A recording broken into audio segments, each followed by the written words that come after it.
For the next part of the ear exam, evaluate the patient's hearing. Occlude one of the patient's ears with your finger.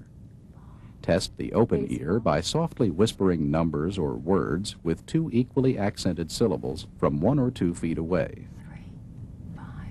Test one ear at a time. If hearing loss is present, gradually increase your voice volume until the patient can identify the spoken numbers or words.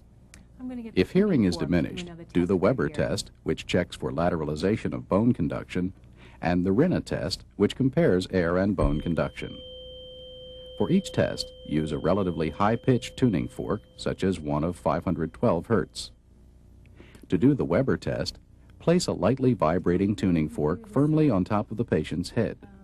Ask where the patient hears the sound, normally in both ears or the midline. To do the Rinna test, place a lightly vibrating tuning fork on the mastoid bone behind the ear. When the patient indicates that the sound is no longer heard, quickly place the vibrating fork close to the ear canal. Normally, the patient can hear vibration longer through air than through bone. Can you hear this? Repeat the test on the other ear. Tell me when it stops.